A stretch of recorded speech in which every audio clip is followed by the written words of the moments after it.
What's up, Titan fans? How we doing? Welcome to the Week 8 pregame show where the Tennessee Titans take on the Detroit Lions this Sunday in Detroit at Ford Field. But before we get started, let me go ahead and insert a plug. If you're not following me on YouTube, TikTok, and X, make sure you follow me on all three platforms. The handle's the same no matter where you go. It's the What's Up Titan Fan Pod, and I bring shows all throughout the week. I'm talking Monday I do a post-game show, Fridays I do a pre-game show, and then it's shorts or regular videos the rest of the week depending on the topic and how long I'm going to talk about it. And then on Sundays I typically do a watch party, but I'm debating if I'm going to do a watch party this week because the games have been so bad. They're so hard to watch, and it's just miserable sitting there for 3 hours trying to entertain when I get zero motivation from this team. I try to bring the energy, I try to bring the heat, but by the time the fourth quarter rolls around, I'm about depleted. I'm telling you, last week I could barely handle it because we just allowed 34 straight points at the end of the game. Consecutive, the whole entire fourth quarter, we allowed them to score on every single drive after being up 10-0 at one point. So it was absolutely miserable. And this week, it's probably not going to get any better. We are versing the Detroit Lions. They are 5-1, and they have scored consistently throughout the season.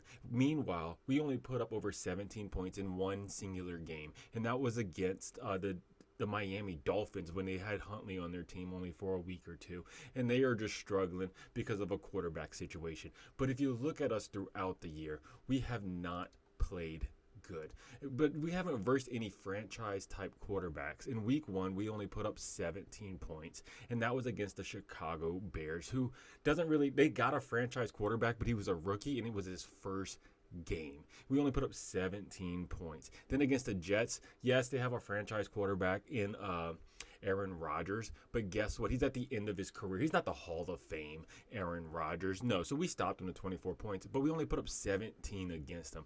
Then the Packers, what happened? Malik Willis, who knows this team because he was on it for some years, and their coach, Matt LaFleur, he developed a game plan for Malik Willis, and he came in there and dominated us. You got to give Matt LaFleur credit for working with what he has and making the talent around him look good. That's Matt LaFleur for you. And then with the Dolphins, right? We beat them. We put up 31 points, yes. But it was because they didn't have a quarterback. I mean, they signed Huntley off the streets a week or two prior. And so we were able to move the ball, and we looked halfway decent. But it was still a conservative game because we were losing faith in Will Levis. Then against the Colts, they have Joe Flacco, right? I know they have their franchise quarterback in Richardson, but he didn't play. He was injured. So they had Flacco, which is out of his prime. He's not the prime Joe Flacco, the Super Bowl winning Joe Flacco, but he still looked really good against us. Yeah, they only put up 20 points. And our defense has been holding teams besides Malik Willis and then the Bills. But yeah, they've been holding teams. The defense has been looking good, but they haven't played elite franchise quarterbacks yet until we get to the Buffalo Bills. And look what happened. We played an elite franchise quarterback that's in his prime, not someone that's in his late 30s like Joe Flacco, or even about to be 40 or is 40. I don't know how old Aaron Rodgers is, but I know he's right around that age. But he's not in his elite prime state no more. He's not the MVP Aaron Rodgers, He's not the Super Bowl winning Joe Flacco. But yes, we ended up going against Josh Allen. And yeah, we held him at the start of the game to 0 points. We were up 10-0. But then all of a sudden they came on and scored consistently on this defense. I know L'Jarius Sneed was out of the game. He didn't play. And then the week before, he ended up getting mossed by Pittman. So Sneed had the last time he played, it wasn't very good. But before that, he was pretty solid. The secondary been pretty good. I mean, if you look at Brownlee Jr., he played well. Baker, we called him up. He did well last week. And then McCreary's been pretty good all season. I know Woozie's been injured. He's on IR. Sneed may be back this week. I think he'll be back. So we do have our secondary that's going to be back, but they don't commit turnovers. We're not a turnover team, and we allowed 34 points on the Bills. I mean, our defensive coordinator is doing a good job. We're just not getting the sacks, right? We don't have a lot of sacks this year. We don't have a lot of forced fumbles or fumble recoveries, and we surely don't have a lot of interceptions. We are way at the bottom on the turnover chart. And if you look at turnover ratio, the plus minus chart, we are negative. We're way in the hole. We commit way more turnovers than what we commit, and that is a problem, right? Turnovers is the difference between winning and losing games, especially a lot of these games that were like one-score games, 24-17, 24-17, 2017, We're so close, but we're not quite there. But the season's over, and the franchise already, they're selling the team, right? They already traded out D-Hop. D-Hop's gone for a fifth-round pick that could become a fourth round. It's conditional if conditions are met. And then we traded away Ernest Jones, who've played good for us, for Baker from Seattle. Now, Baker's a little older. He's like 30 years old. But I think he's faster. He's more of a pass coverage linebacker. And he has a few years left on his contract, where Ernest Jones, he only had this season left. Yeah, we could have re-signed him if he wanted to come back. I mean, it's not a one-way situation. We can't just force him to sign. But why would he come back to be the Tennessee Titans? Yeah, he had a lot of tackles and stuff, but, most players want to go to a championship organization. I mean, you see it in college football. That's why everyone signed with Bama for a long time, but now everyone's, going elsewhere due to NIL and Saban not being there anymore. But you see it in NFL too. Why everybody wants to go to the Chiefs, or whenever it's the Patriots, everybody went there. They wanted to be there, sign cheap deals. But no one wants to be the Tennessee Titan. No one wants to be here as a Titan because of how we are. I mean, look at us. We had all this promise in the offseason, but it's not paying off. We signed big names. Look at the offseason of who we signed. We signed Calvin Ridley, right? We signed Cushenberry on the offensive line. We ended up signing Snead, Owuze. We ended up getting a lot of pieces. Murray for the defense, Then our draft picks, Sweat, Big T Sweat, stuff like that, Latham. But, things just aren't working out. And it's going to take some time. As we look at the Detroit Lions right now, this is kind of how I hope our future is, right? With Dan Campbell. Dan Campbell, his first year as a head coach for the Detroit Lions, he only won 3 games. 3 games, right? But they stuck with him, and they let him build his team. They let him make the team his, build his culture, get his players. And right now, we have Brian Callahan trying to do this modernized offense. I mean, you saw in the first few weeks, he tried throwing the ball a lot, and it wasn't working. Will Levis is not the guy, unless somehow he evolves, and whenever he comes back from injury, probably not this week, but the week after, when he comes back, maybe he'll come back and he'll be reborn again. You know what I'm saying? And then all of a sudden, he can throw the ball and be accurate and make good decisions. Maybe it's just taking a little time to get used to this Brian Callahan offense, because you saw the ceiling last year, obviously with the Falcons game, and you saw it with the Dolphins game, but this year we are not seeing it. Maybe it's just taking him a little while to get used to the scheme. But it's going to take a little time for Brian Callahan to build his roster and build his culture, because he's trying to do this modernized offense with the Vrabel roster. I mean, that's what it is. It's the Vrabel roster. That's why Callahan eventually turned to running the ball. That's the kind of roster he inherited. Why do you think all of a sudden now we're running the ball nonstop with Pollard, and because he doesn't believe in the quarterbacks. He doesn't believe in the offensive line to perform pass blocking, and that is just where we are. So yes, the Tennessee Titans, we are 1-5. We're probably going to lose a lot of games this year. When I look forward at the schedule, before we get too deep into the Lions game, when I look forward at the schedule, I only see us possibly getting 2 more wins on the season. So 3 wins to end the season, right? When you look forward, I see us having a chance to beat the Patriots, right? That's a team we can beat because they are a bottom tier team. When you look at the ESPN power rankings, they're a bottom tier team. They're down there, with the Giants, with us. So we have a chance. And then also I see us possibly splitting games with the Jaguars. The Jaguars only have 2 wins on the season. They're looking like a bottom tier team. So yeah, we can probably beat the Jags once, and then we can beat the Patriots once. 3 wins on the season. Hopefully that's good enough to get us, a top 3 draft pick. Maybe the Patriots can pull out another couple wins, and maybe the Panthers can do the same thing, and the Browns, right? We need them to just get a few more wins, that way they can outdo us on the season, and we can get a top draft pick, because we need one. We need a franchise quarterback if we want to, work around this team. And I don't want to get one, just settle for somebody. I don't want us just to get try to get extra wins and then settle for a quarterback in the draft. Now, we need Shedeur Sanders, or we need Ewers, from Texas. We need one of them guys. We need a top-tier franchise quarterback, and that gives us our best chance.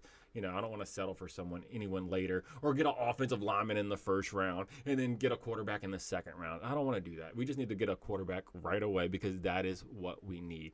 But yes, when looking at this game, the Tennessee Titans versus the Detroit Lions, I mean, if you saw my videos throughout the week, like I said, I post videos all throughout the weeks. I talked about the ESPN Power Rankings and the NFL Network predictions. And with the NFL Network predictions, right, they have 10 of their 10 analysts going against us this week.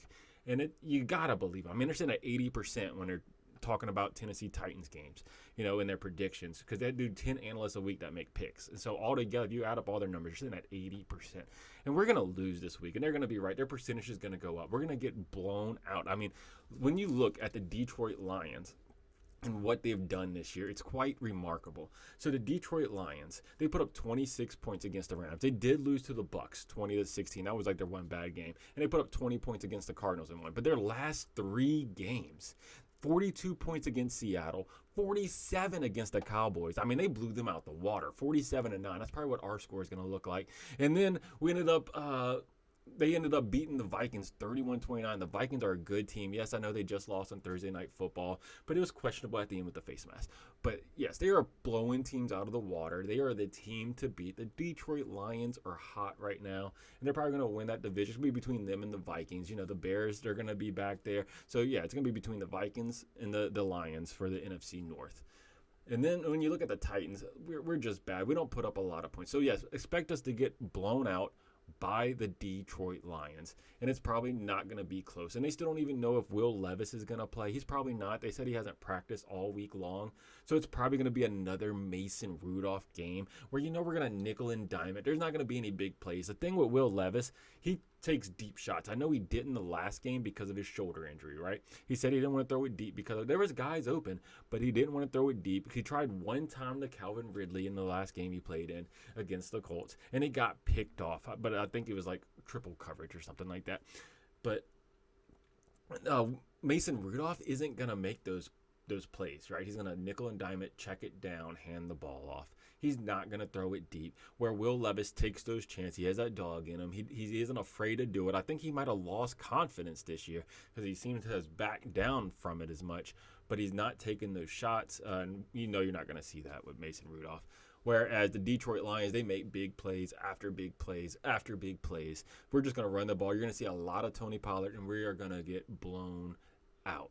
But as you look at the stats going into the game, like I said, Will Levis probably ain't going to play, so we're going to see Mason Rudolph a lot, right? Mason Rudolph, he has 34 completions on 57 attempts, 300 yards, 1 tutty, 1 interception. So you don't got to worry about those interceptions, whereas Will Levis has 5 touchdowns and 7 interceptions. He has a lot. He is a turnover machine right now, and he's fumbling the ball, flicking it backwards, doing a whole bunch of crazy stuff. Tony Pollard, on the other hand, he's doing pretty well, right? 94 carries, 400 yards, 4.3 yard average. And then Tajay Spears may or may not play because Tajay Spears is questionable coming into the week. So is T. Sweat. So is Calvin Ridley. They said he hasn't practiced the last couple days. And then so is Colton Dowell. So if Calvin Ridley is injured and he doesn't play, I don't know what we're going to do because right now we lost D-Hop. Calvin Ridley is questionable. Burks is on IR. So who do we have out there receiver? We got Tyler Boyd. He's like a slot receiver. Other than that, I mean, you're going to see a lot of NWI. And then what? It's going to be just the old crew, from last year. You're going to see like Mason Kinsey, you know what I'm saying? Oliver from preseason. It's going to be a tough day. I'm telling you what. Hopefully Ridley's out there. Otherwise, we have no chance whatsoever. I mean, I don't think we have much of a chance anyway. I mean, if you look at the matchup predictor on ESPN.com, they give the Lions a 72.6% chance of winning, which is still kind of low. I think it should be higher because they're giving the Titans a 27.2, which is kind of high. But for the Detroit Lions, they have a few guys that's not playing. They have Jameson Williams. He's not playing. Then we got a questionable for Josh Pascal, and then there are a few guys on IR. Obviously, about Aiden Hutchinson. We're not going to see him. You saw what happened with his leg, and then a couple other guys. But yeah, back to the stats. I got sidetracked for a moment talking, about Tajay Spears. Then after that, for our leading receivers, right, we got Calvin Ridley. He has 12 receptions, 36 yards. But the tough thing with Calvin Ridley, right, in the last 2 games, he's had 17 targets and only caught 3 receptions. That is wild. But, we're trying to force feed him the ball. He's getting triple coverage, double coverage. We're still throwing it. Then when he is open, we're throwing it wild. I'm telling you, we're missing him by like 10 yards or overthrowing. He's jumping as high as he can, trying to get the ball. I mean, he did have a couple drops. Out of like the 17 targets, he did have 2 drops that were catchable, but he's probably just surprised when the ball actually makes it to him, because most of the time it's not within catchable distance, or he's in double, triple coverage and defenders are there and he's just trying to stop an interception from happening. So that's where we sit with him. D-Hop's no longer with us. He's now a Kansas City Chief, but he did have 15 receptions on the year, 173 yards. But after that, Tyler Boyd, how much have we seen of this guy this year? But he's sitting at 18 receptions, on 24 targets, 170 yards. He's been quiet. Chig, 15 receptions, 107 yards, and a tutty. He had that 1 tutty in a game, but he's been quiet too. Josh Wiley, we see him every now and then. He only has 97 yards on the season. Then we got all these tight ends, right? Nick Vanette and everybody. We have a lot of tight ends on the roster. We came into the season with 5 for some reason. I think we should have got more depth at the line, more depth at receiver. I don't know why we needed 5 tight ends to start the season. And then on defense, we moved through. Let's just look at some of the highlights real quick. We lost Ernest Jones, right? Ernest Jones had 44 tackles on the season for us, 3 for loss, 2 past the flex, but he's no longer with us, right? Traded away to Seattle. Then we talk about sacks. Harold Landry has 4 sacks, but it's been a couple weeks since he's done anything. Kenneth Murray has 2 sacks. Joseph Day has 2. So, the big thing is Jeffrey Simmons only has 1 sack on the season. I don't know what's going on with Jeffrey Simmons. I know he has that elbow injury, but he's just struggling right now. Even with Big T Sweat next to him, he's just struggling. He's not making the plays that you would expect from a big-time playmaker on the team. A guy we paid all this money to, he's not making the plays. So it's only 10 total sacks on the season. Not that much. And then for pass deflections, we have 17. That's pretty good for pass deflections. But you come down to interceptions, we only got 1. 1 interception on the season is wild. It was that one by Amani Hooker, and that's all we have. I mean, you can't say much about it. It's crazy we only got 1 pass deflection, even though we're getting tons of pressure on the quarterback. Besides, a couple games. But other than that, we're getting pressure on the quarterback, but we're not making interceptions. There's a lot of pass deflects. Then you go to forced fumbles. We only have 2 forced fumbles. That is insane. There's other teams that have so many, especially with interceptions. I don't know what's going on with the Tennessee Titans. Like our defense is good at stopping teams from yardage, right? We had the number 1 defense when it comes to pass yards. But when it comes to turnovers and stuff, we are at the very bottom. We just hope we can stop teams, make them punt the ball, stop them for a certain amount of yardage. But other than that, we are not getting turnovers, not making those big plays. Then we move over to the Detroit Lions. And for them, right, so they ended up with Jared Goff, who's playing outstanding this year. He's having a great year. He's looking like a franchise QB this year. And last year he looked pretty good. But, his career hasn't been the best. Like, he's been an okay quarterback. No one would be like, oh, yeah, I want Jared Goff. But this year, he's looked good. He's sitting at 73% completion rate. That's pretty good. He has over 1,600 passing yards, 10 tutties, 4 interceptions. Then Jamar Gibbs, right? This man, 81 carries, 464 yards, a staggering 5.7 yard average. That is high. Tony Pollard was like at a 4.3. He has 5 tutties on the year. And then not only that, they have the dual threat backfield, right? They got David Montgomery back there, 84 carries, a few more than Gibbs, 382 yards, only a 4.5 yard average, which is still more than Pollard, but less than Gibbs. And he has 6 touchdowns on the season. Their running game is good. And then, of course, they got the good receivers. They got Amon St. Brown, 401 yards. This dude has 39 receptions. There's almost a 40. Our highest is 18. This man almost has 40 receptions, which he will get after this game. He has 4 tutties on the season. Then they got Jamison Williams, which he isn't playing, but he still has 30 receptions, 361 yards, and 3 tutties. Their tight end, Laporta, 14 receptions, 224 yards, and a tutty. They have a passing game. That is what we're missing. They have a passing game, and it makes a big difference. Then on their defense, dude, they have 19 sacks. Remember, we had 10. They got 19. They no longer have Aiden Hutchinson, so it will stagger their pass game a little bit because Aiden Hutchinson by himself had 7.5 sacks. That is wild. It's almost as much as our entire team. But yes, he had 7.5 sacks before going down with that gruesome injury. Pass deflector sitting at 36. We had 17. They have 36 pass deflections. Then on interceptions, they got 8. We have one little lonely interception. They have 8. That is insane. Forced fumbles, they have 5. Remember, we had 2. We only have 2. So that does it for the stats, but I am expecting to get blown out. I mean, you look at the stats are wild. You look at previous games, the scores, and how we play, and the competition we play, because the Lions, they actually, play some decent teams. I was talking about us and our franchise quarterbacks that we play, which was basically none, right? Besides, like the little bit of Joe Flacco and Aaron Rodgers, even though they're at the tail end of their career. Other than that, we've just played Malik Willis, Caleb Williams, Huntley. Like we're not playing outstanding QB. They're actually playing good QBs. They versed the Rams, right? They got Stafford. Then they got the Bucks with Baker. They played Kyler Murray, who's a good quarterback as long as Call of Duty's not out there. They played Geno Smith, Dak Prescott, and then they played Sam Darnold, which it's on his coming out year finally. He's finally playing good. So they're actually playing a good QB teams, franchise QB teams, where we're playing just teams who's still trying to figure out their quarterback situation, but they're still getting dubs.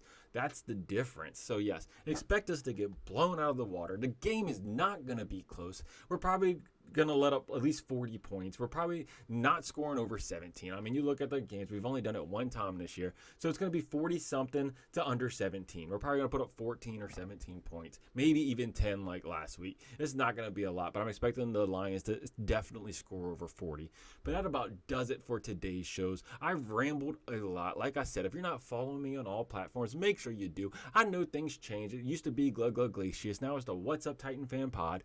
I'm trying to do a rebrand, make it easier to find the channel for Titans fans out there, and just make sure you like and share. It helps out the channel. It helps out the algorithm. Let your friends know about the Titans channel right here where I bring all the content. Like I said, let me know if you do want me to do the watch party on Sunday. I'm still thinking I may not do it because the games are just so bad to watch.